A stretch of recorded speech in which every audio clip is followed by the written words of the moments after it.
കുറച്ച് ദിവസങ്ങൾക്ക് മുമ്പായിരുന്നു ഡോക്ടർ ഐഷ ഉണ്ടെങ്കിൽ ഒരു വീഡിയോ ഇട്ടിട്ടുണ്ടായിരുന്നു. ഇതേ കണക്ക് തൻ്റെ ഭർത്താവ് തന്നെ അടിച്ചിറക്കി വിട്ടു, ഇപ്പോൾ ഉണ്ടെങ്കിൽ വേറെ ഒരാളുമായിട്ടാണ് താമസിക്കുന്നതെന്നുള്ള രീതിയിലൊക്കെ ആയിരുന്നു പറഞ്ഞിട്ടുണ്ടായിരുന്നത്.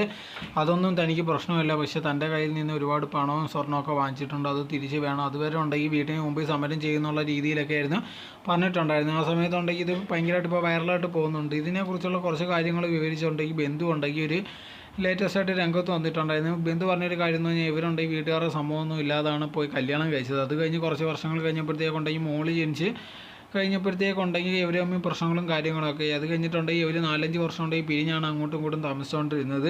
ഒരു കോൺടാക്റ്റോ കാര്യങ്ങളോ ഒന്നുമില്ല. അവരുണ്ടെങ്കിൽ ഇനി ജീവിതത്തിൽ ഒന്നിക്കത്തില്ല എന്നുള്ള രീതിയിൽ പറഞ്ഞിട്ടായിരുന്നു പോയിട്ടുണ്ടായിരുന്നത്. പക്ഷേ ഒരു സൈഡിൽ മാത്രം നല്ലോണം വളർച്ചയുണ്ടായി, പക്ഷേ ഈ പെൺകുട്ടിക്കുണ്ടെങ്കിൽ വളർച്ചയൊന്നും ഉണ്ടായിരുന്നില്ല. അതുകൊണ്ടാണ് ഇപ്പോൾ ഉണ്ടെങ്കിൽ വേറൊരു കല്യാണം കഴിച്ച് അയാൾ സുഖമായിട്ട് ജീവിക്കുന്ന കാണുമ്പോഴത്തേക്കും ഒന്ന് ഭയങ്കരമായിട്ടൊരു പ്രശ്നം ഉണ്ടാക്കുന്നതെന്നുള്ള രീതിയിലായിരുന്നു പറഞ്ഞിട്ടുണ്ടായിരുന്നത്. അതുപോലെ തന്നെ ഈ ആയിഷ ഉണ്ടെങ്കിൽ വന്ന് പ്രശ്നം ഉണ്ടാക്കുന്നത് ഇയാളുടെ വീട്ടിലൊന്നും അല്ല, ഇയാളുടെ അച്ഛൻ്റെ വീട്ടിലാണ് വന്നിരുന്ന് പ്രശ്നമൊക്കെ ഉണ്ടാക്കുന്നത്. സോ ഇതുകൊണ്ടുണ്ടെങ്കിൽ പ്രത്യേകിച്ച് ഒരു ഗുണവുമില്ല. പിന്നെ അച്ഛൻ അങ്ങനെ ചെയ്തു ഇങ്ങനെ ചെയ്തെന്നൊക്കെ പറയുന്നുണ്ട്. ആ അച്ഛനുമായിട്ട് ഇവരുണ്ടെങ്കിൽ ഒരുപാട് സമയമൊന്നും ചിലവഴിച്ചിട്ട് പോലും ഇല്ല, പിന്നെ ഇതെല്ലാം ഉണ്ടാക്കി പറയുന്നതെന്നുള്ള രീതിയിലായിരുന്നു ആ ബന്ധു പറഞ്ഞിട്ടുണ്ടായിരുന്നത്. എന്തായിരുന്നാലും ഇത് സത്യമാണോ അല്ലയോ എന്ന് അറിയത്തില്ല. ഭർത്താവ് എന്ന് പറഞ്ഞാൽ അലി ഉണ്ടെങ്കിൽ ഇതിൽ പ്രത്യേകിച്ച് പ്രതികരിച്ചോ കാര്യങ്ങളോ ഒന്നും ഒരു വീഡിയോ ഇട്ടിട്ടില്ല. അതുകൊണ്ടാണ് ഇപ്പോഴത്തേക്കുണ്ടെങ്കിൽ രണ്ട് ഭാഗവും അറിയാതെ ഇരിക്കുന്നത്.